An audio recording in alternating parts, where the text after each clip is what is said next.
nothing.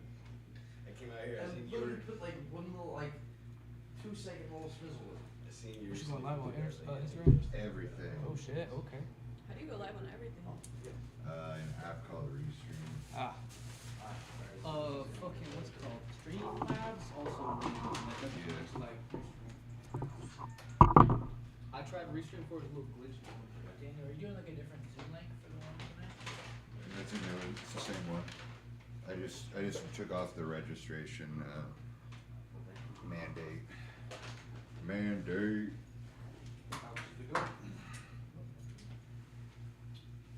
Alright. Yeah, didn't even put that much in there. Now what do I gotta do?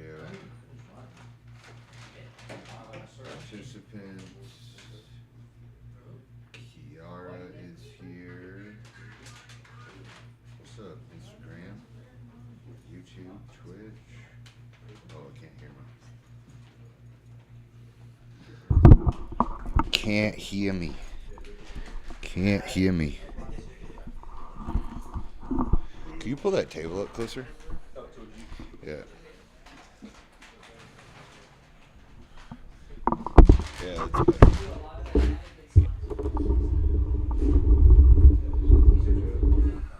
Oh, my fault. I'll straighten it. Yeah, see, literally, I didn't even put that much in. It was literally like, and then I had mine was right here, and then yours I barely put it in.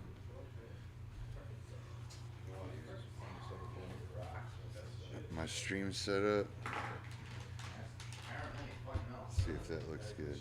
I like that. Yeah. Show that. You didn't finish it? Show up.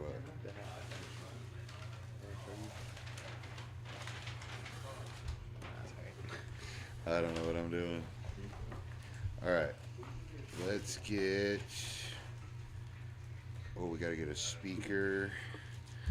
Bluetoothed up here.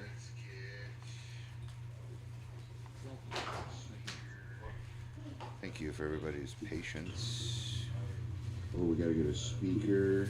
Beautiful. Bluetoothed up here.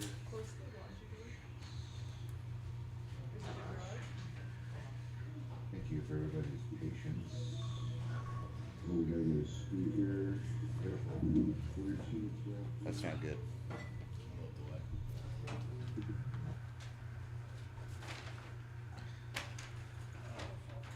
Oh, I just killed the volume on that, which I think is the right thing to do. Let's see if we got Adelman in here. Don't see him. Let's see if he's trying to.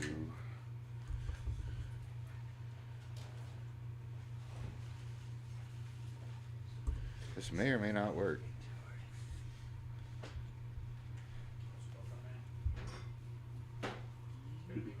We may have to adjust.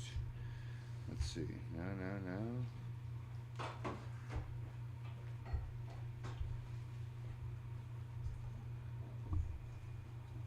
Oh shit, yes.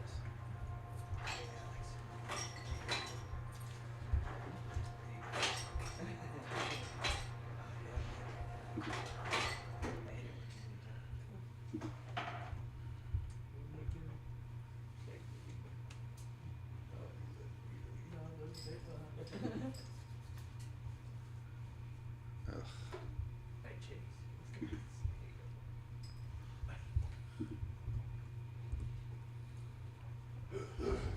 Ready when you are.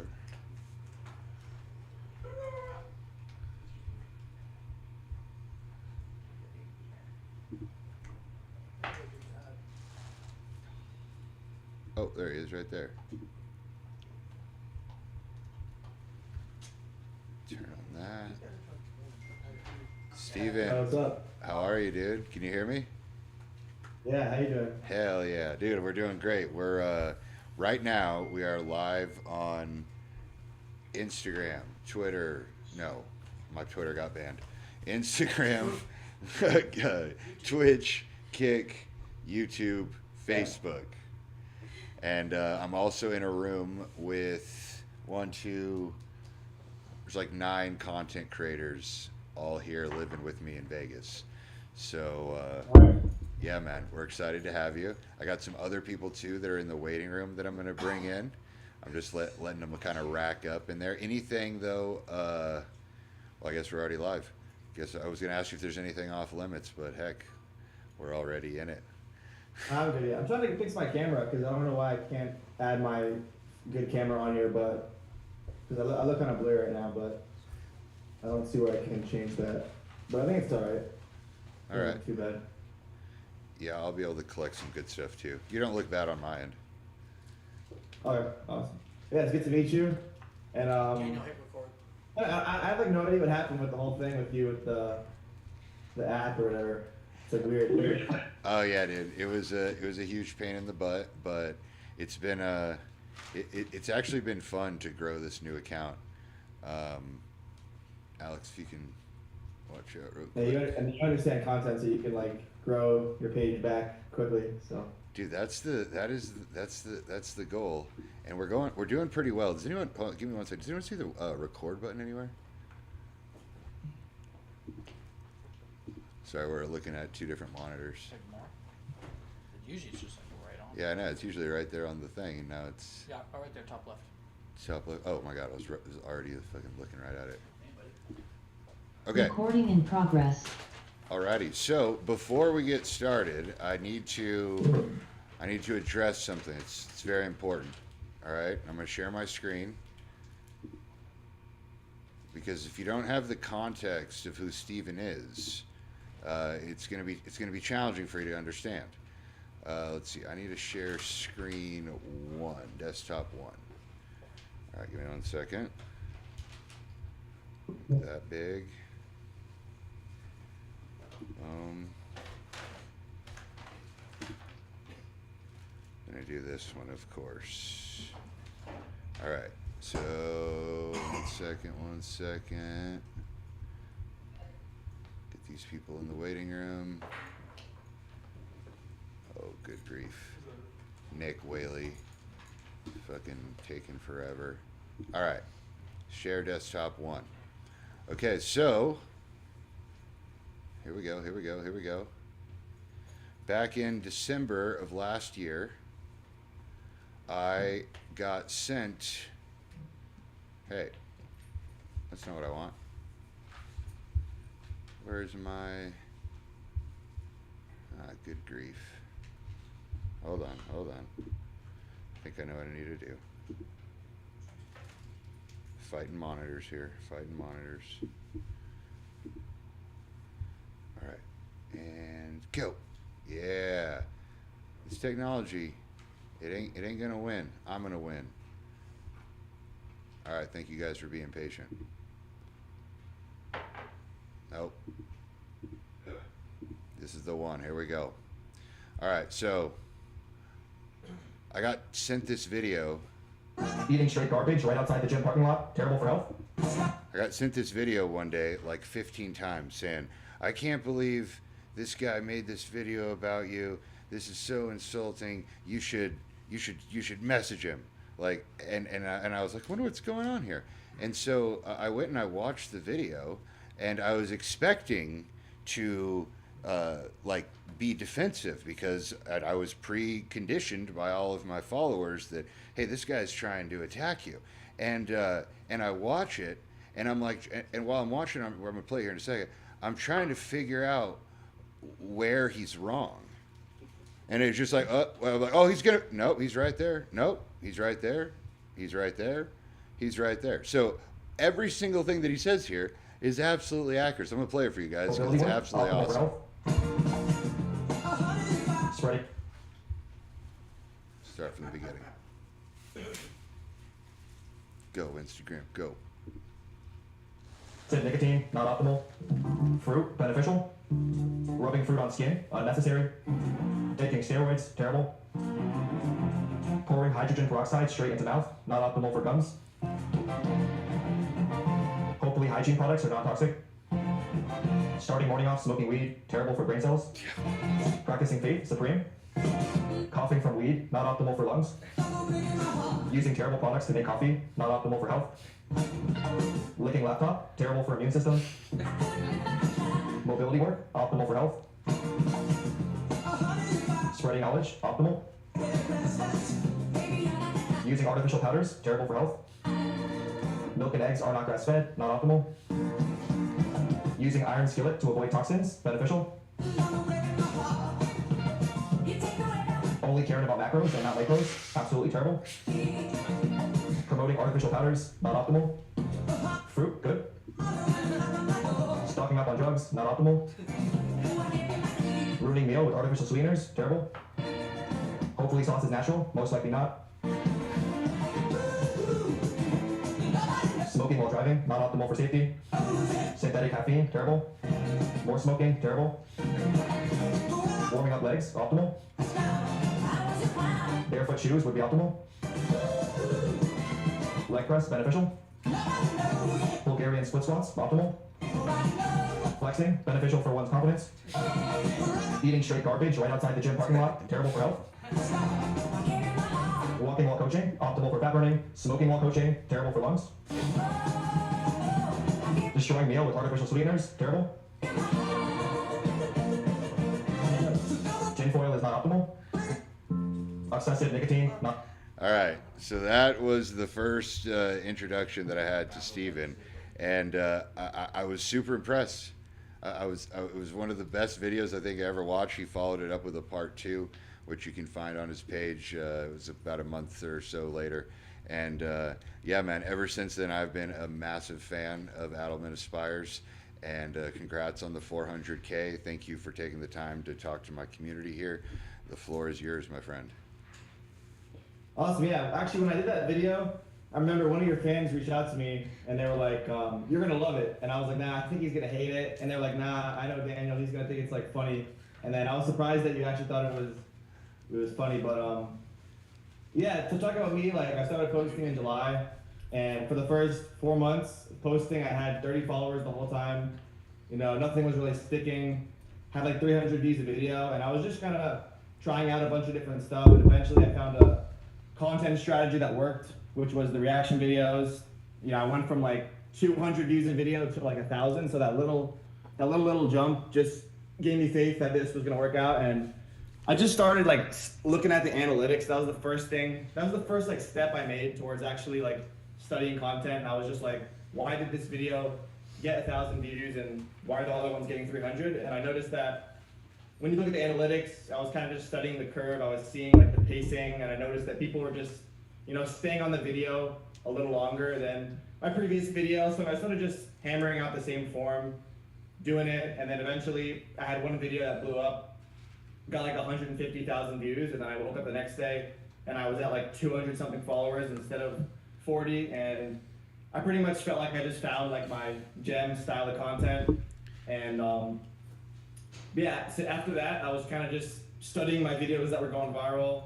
Like my first point that I'll make, and I have like a list of like 10 different things, and I'm gonna just go through them, and then after I'll open the floor for questions if anybody has any. If not, I'll just keep going. But the first thing I did was I was like, in terms of content tips, is that I was looking for common denominators between the videos that all performed well. So, you know, I had like a few videos that were getting thousands of views. So I was like, what are both of these videos? What do they have in common essentially? And I found just small things like the way I started the video, how the hook was, certain words I said, maybe it was more suspenseful, but just finding common denominators in your top content is what you should be doing if you want to figure out what works best for you. Does anyone have any questions about like studying analytics or finding common denominators between high performing videos? I have one question. What is the what's like the one metric that you find yourself looking at and analyzing the most? Definitely the hooks. I mean, the hooks is the biggest thing. Like the first 5 seconds, I try to see where the drop off is. Like in my highest performing videos, like I'll be able to maintain 70% of the audience within the first like 6 seconds. So after the first 6 seconds, 30% will leave, but 70% are there. So I would say that like the hook is the biggest thing that I always try to focus on. And then for me personally, the common denominators is just being concise whenever I say, like, the more polarizing and controversial my statements are, and the more concise they are, the better it performs. So those are just some things I look at. But The hooks that you use, which are these the ones that work best for you, are they written, spoken, or some type of visual thing that catches their attention? I would think that most folks would be something spoken, but maybe there's something that I've missed. yeah, it's both visual and spoken. I try to, now I'm trying to more into like pulling up crazy clips to start. So it's something visual and also just a controversial or like polarizing or just intense statement that I say. That's usually really quick. So it'll be like 3 words, but definitely visual, and also what you say is super. Okay, so a bit of a crazy clip and a spoken at the same time works really good. Yeah, definitely. I think you gotta, it's a competition of who can gain the most attention, and you gotta put something out there that's unique in the first 3 seconds. Like, you can literally spend hours and hours working on a video, but if you slack off on the hook, you're gonna be wasting your time. You really gotta make sure that hook is great, so you don't waste time, making an amazing 90% of the video, but not look at the first 10%. And then my second thing would be having like a video checklist. Once you're kind of creating more content, you should have a checklist about, like, that tells you pretty much what you should be including in your videos, like maybe a checklist for making sure the audio is good, making sure the pacing is good, making sure the hook's locked in, making sure there's no empty spaces in the video. One thing a lot of people might do is they might have a lot of viewers drop off in a video because they just had an empty space where there wasn't anything interesting for like 5 seconds in a row. So just being able to edit the video to where you cut out any slow parts is something good. And I know Daniel does a lot of cuts in his videos. I feel like it's always super action packed, especially the day in the life videos that he's done, where he's always just cutting the screen and putting something interesting in front of the viewer's eyes. Pretty stupid. But does anyone have any questions about like things you might want to check off when it comes to ensuring that you're not missing anything in a video?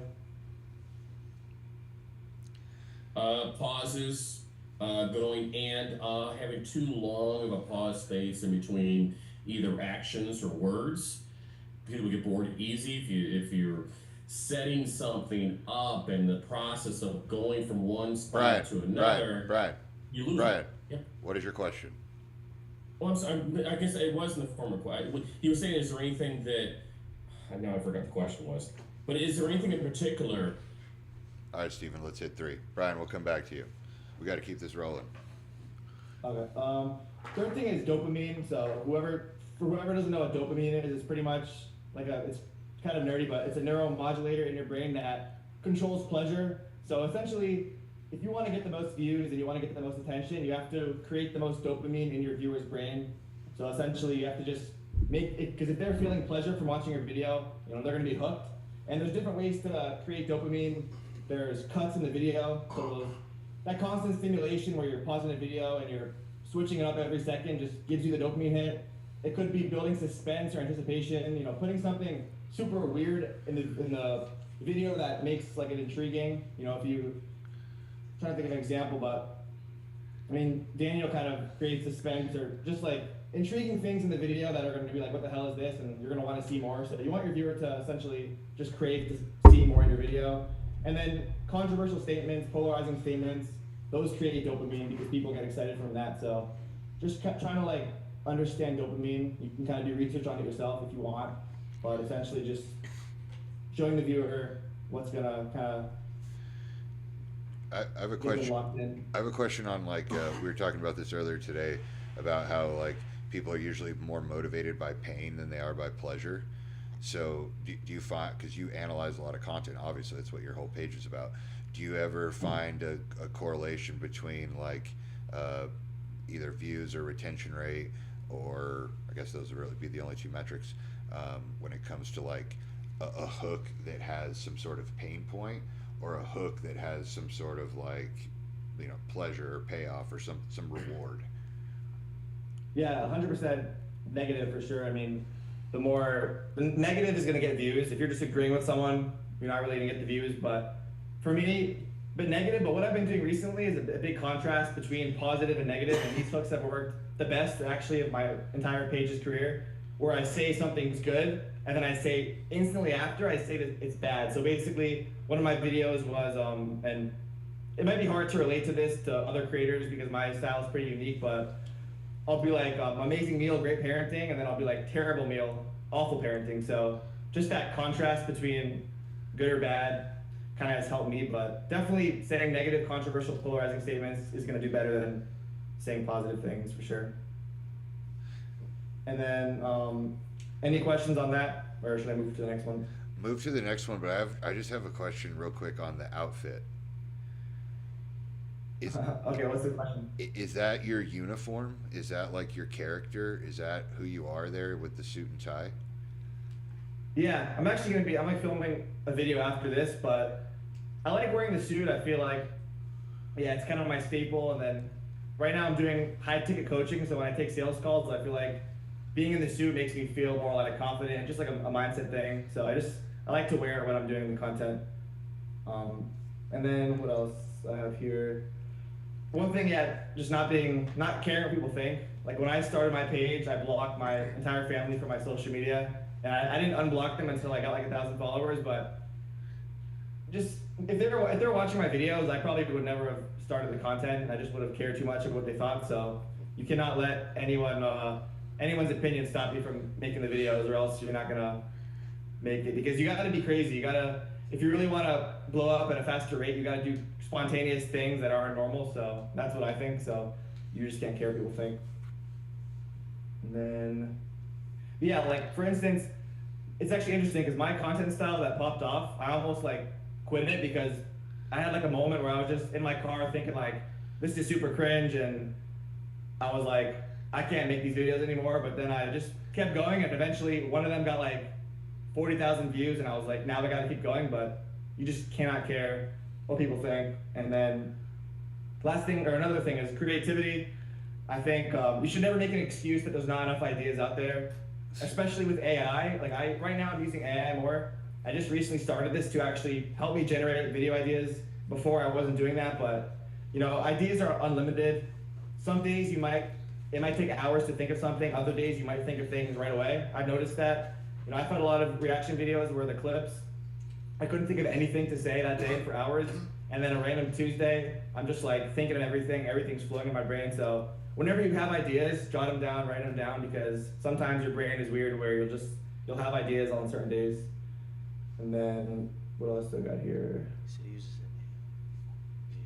I would also, one kind of tip could be to like, if you have videos that perform well, you can like upload the transcripts to AI. That's what I just got into, and AI can really help you with idea generation. So that's one big thing.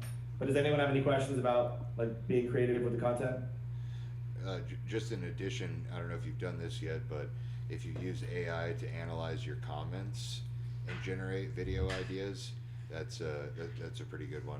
I've also taken trial reels that were like I wasn't confident that I wanted to put them on my main feed because I wasn't sure how the audience would react, and so I took the link from the trial reel and I put it into AI, and I basically said, like, how could I frame this, or how can I re-edit this, or what can I say in the caption that will be like diffusing.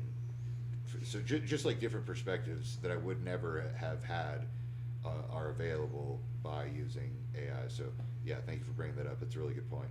I have one question. Yeah, I've never used that, but I've heard like whatever the comments ask for, whatever they're talking about, you should implement that more into the videos. So definitely use AI as much as possible. It's an amazing resource, and you can save so much time and generate more ideas using that. And then another point is just more into hooks, just really prioritizing hooks. Like I mentioned before, you could spend hours on a video, but if the hook sucks, you're really just wasting time. I mean, the video can still pop off, but a fire hook is really gonna help your page grow. So just really study that and figure out what hooks work best for you. We did have one question Yeah. from inside the content house. Yeah. So I've been watching your content for a long time. Big fan, man. And I've noticed in the last couple months you've been showing a lot on your story, or maybe you were before and I didn't catch it, but like showing a lot more of your personal life, showing the walks that you do, showing the meals and stuff that you get. And like I personally try, and I am always battling between how much of my personal life to how much of my personality to put into my content, as opposed to just the kind of viral style stuff that I do. And like, do you see a big uptick in engagement and stuff when you show more of your personal life like that in the kind of story aspect, or however you're getting it out? Or is it? Yeah, the stories are huge. If you want to, like, depends what you want to achieve with social media, but if you want to really grow a fan base that's going to want to buy from you, it's from my mentors have told me, like, the stories are good. My mentors have told me to do 10 to 15 stories a day. I've kind of slacked on that, but you should show your life through stories, promote maybe a YouTube channel, but when your viewers understand who you are more, they're going to want to, you know, buy from you more. So I definitely think that's a great idea to try to get active on the stories every day for sure. Nice. Thank you. I was gonna ask what specifically, like, say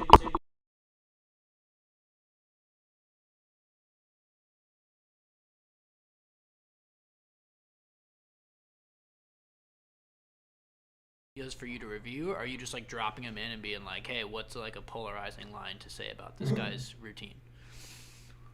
So yeah, today I just uploaded some of my transcripts in, and I'm just trying to get some ideas for certain phrases, and I'm gonna kind of use some of that to maybe help my content.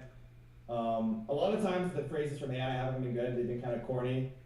But also, what I do, I spend a long time trying to find videos to react to, so I'm trying to figure out a way to have AI create videos or like give me videos to react to. But yeah, I would definitely promote using AI to come up with lines, come up with better hooks, and it could definitely help a lot. And then another thing is just hammering what works. If you have, right now, I would just take a look at your page. If you have 30 videos, see which ones did the best, and kind of goes back to my point earlier of finding the common denominators between those, say, 3 videos out of the 30 that did the best. What do those all have in common? Are the hooks good? What stands out? And when you can figure that out to a science, like I've done this a few times in the past where I took my top 10 viral videos and like really just like thought for a while, like why are these going viral? Really just deep thought, and if you could get more pieces together on why that is, it's gonna help you in the long run for sure. I got a Does anyone have any questions about? yeah, I got a question. It's kind of about your high ticket coaching that you're starting to do. And my question is like follower count and you know, spending tons of time creating content. Like, what's the ratio that you're spending of time on content versus coaching? And do you really need do you need to get to 500,000 followers for you to reach your income goal as a high ticket coach? Like, or like, are you just good like right now where you're at? Yeah, so yeah, I spend a ton of time on the content, like hours on the content, a lot more time on the content than the coaching. Now my program's pretty like understood now. Before I was making a lot of tweaks, but yeah, the coaching doesn't take as much time. It's just creating the program and then weekly check-ins. But I'm trying to think about your question, what you said before. Oh yeah, with the follower count.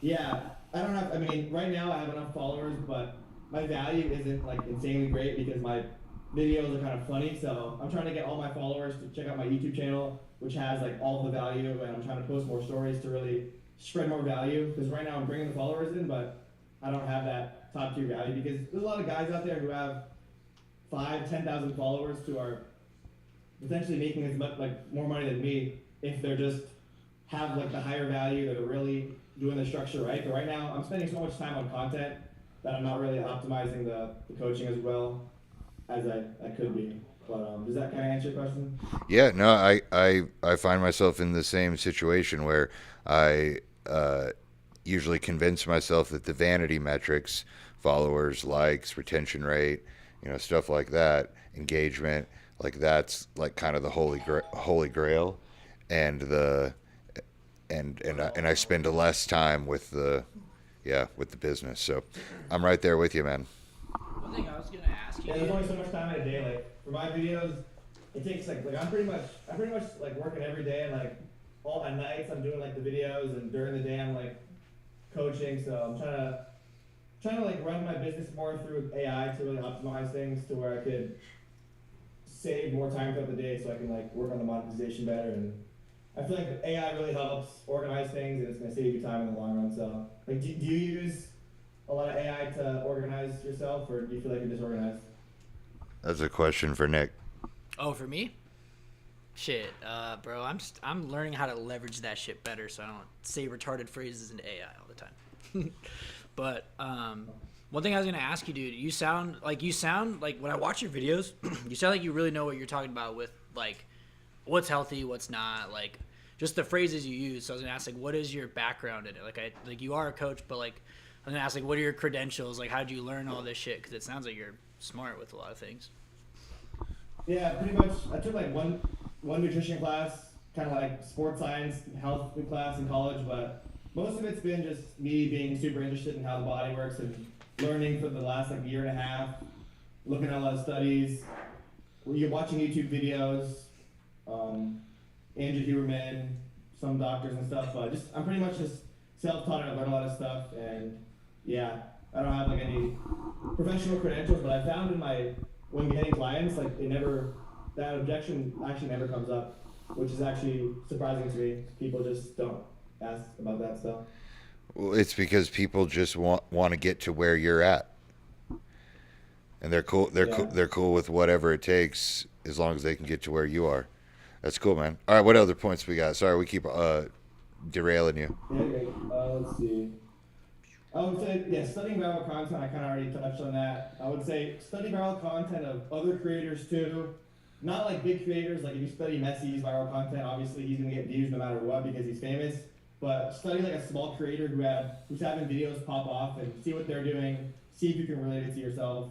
Got a few more things. Pacing, we already talked about that. Kind of just eliminating the empty spaces in your videos that are gonna have drop-offs. Making sure the audio is clear. That's one thing. I don't know if you guys use microphones in your videos, but I've actually had a lot of struggles with audio problems, and I didn't realize that you have to be in like a tightly closed room if you want the audio to be clear. If you're in a big like warehouse or a big room, the audio is gonna be less clear. So just make sure. I Can literally hear you good. did a voiceover today. We're in this big ass Airbnb. There's like no quiet places. I was able to wedge myself into the towel closet, like the linen closet upstairs, and it was optimal, bro? yeah, it was optimal, and it was completely pitch dark, and I was in there just fucking ripping the vape pen and drinking Monster, editing my video. It was fantastic. I was you can't move. I was literally pinned between the door and the fucking shelves, but it was great voiceover. You'll see it tomorrow. So you have the problem too with the audio, or is your audio pretty good? Oh yeah, dude. No, when I'm at home, I can't record in my office. It sounds like I'm in a tunnel. I literally go out to my kitchen and like I get like almost underneath the hood of the oven. I haven't even thought about like the tightly enclosed space. But yeah, like right near my oven, I just like sit there and I can do my voiceovers really, really good. But it does have like this dome thing, so now I'm thinking maybe that's why I like doing it there. Yeah, you gotta be in a small room for sure. Yeah, a few more things. Making each video a little better.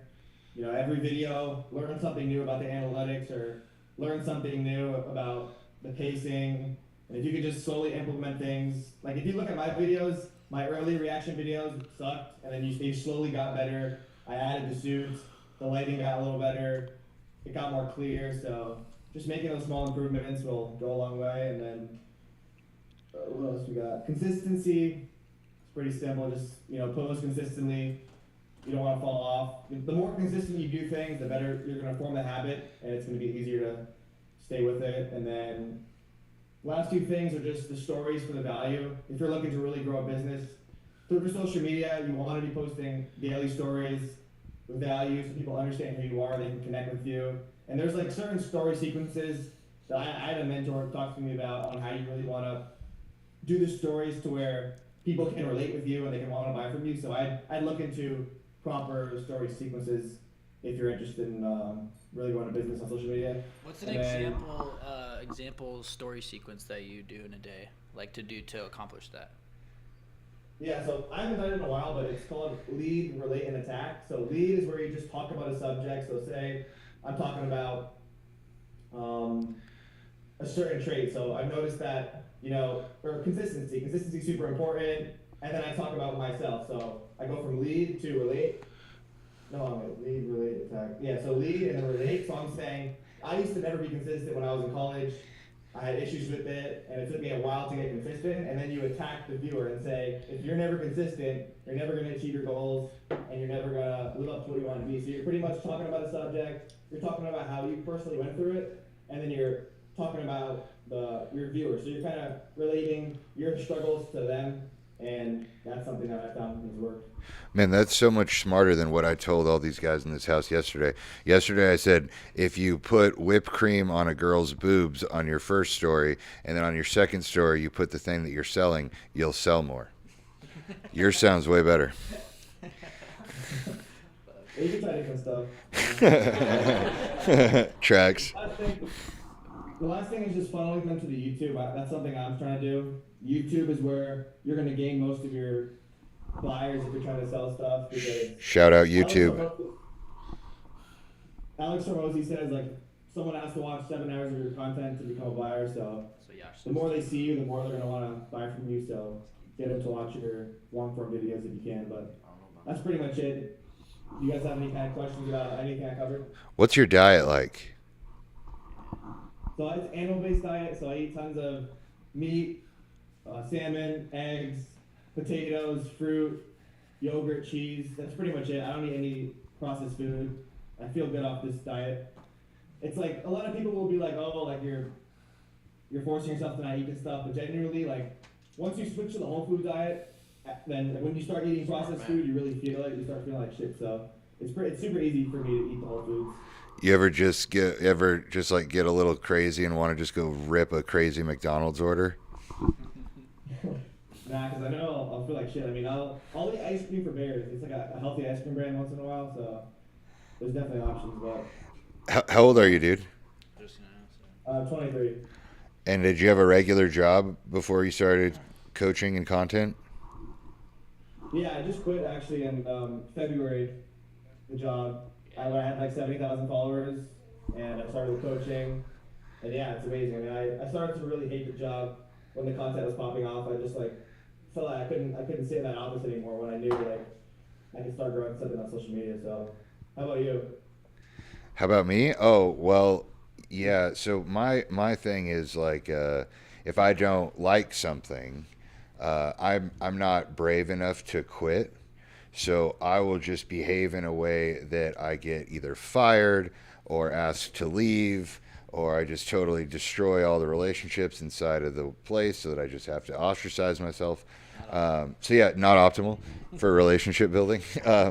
But so that's what I've done in the past, and I've done it a couple times, and I backed myself into a corner, and this is why I have so much gray hair. But then like I get this crazy just surge of just, the fire just gets lit, and then I can just accomplish tons of shit. Again, probably shaving years off my life doing it, and I'm trying to not do it. But yeah, like I would have never been able to quit a job. I had to get expelled from graduate school so that I wouldn't go get the job that I would have gotten if I would have graduated. It's fucked up. Interesting. You just feel like nervous to like do it financially. You felt like awkward about it. Like, what was the reason why? Well, great question. I think it's, I was addicted to certainty. I was in the military for a while, and you get a paycheck on the 1st and 15th, no matter what. And I carried that over into graduate school, where I was like, I'm going to go get a degree that allows me to have a certification so that I can have a skill, so that I can always have a job. That was like a thing that was instilled in me early on from my mother. Is like, you always have to be able to get yourself work.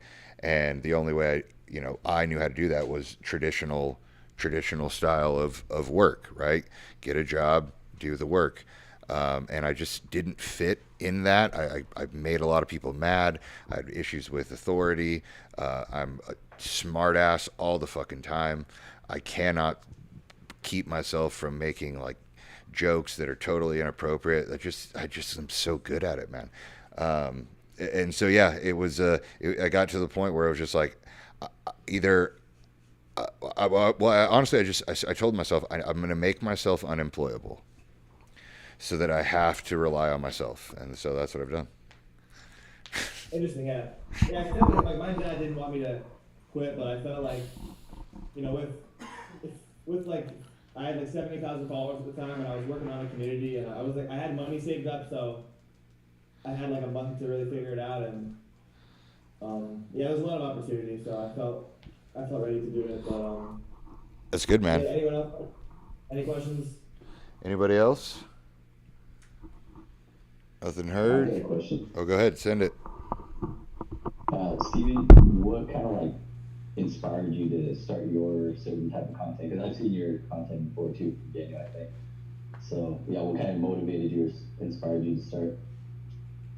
Yeah, just like, I feel like I always needed a strong purpose in my life, whether it was whatever it was, and in college, like, my energy wasn't good. I feel like I didn't have much control over my routines. I was like anxious, or I would like be all over the place, and I feel like I had to form a strict routine to like really live a good life. So I kind of just became obsessed with how to fix my energy, how to get healthy so I can feel great, and yeah, I just wanted to kind of share that with everyone else, and I figured the funny way is gonna get the message out across the most to people. But I'm pretty serious about health. I know my content comes up as funny, but this has allowed me to kind of speak to tons of people, and I'm trying to show the value more through my stories and the long-form YouTube videos.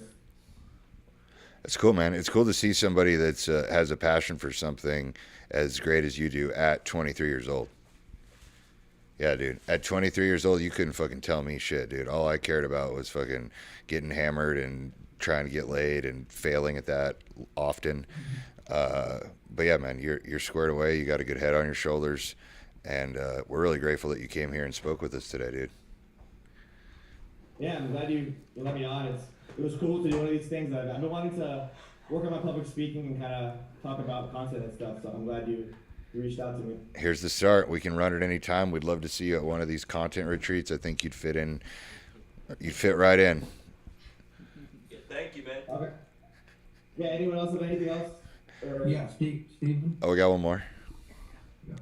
Steven, first off, thank you for all the information so far. And you said YouTube, do you only do your long form videos there? Is that, or are you into the YouTube shorts as well? And then also, like with Instagram and Facebook, how many posts a day? You said 10 to 15 story posts. What about just... Later, guys. Later, guys.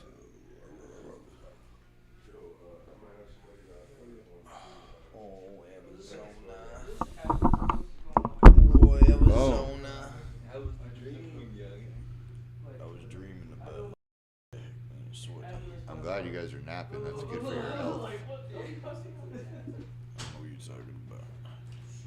I wasn't napping. I was trying to send it.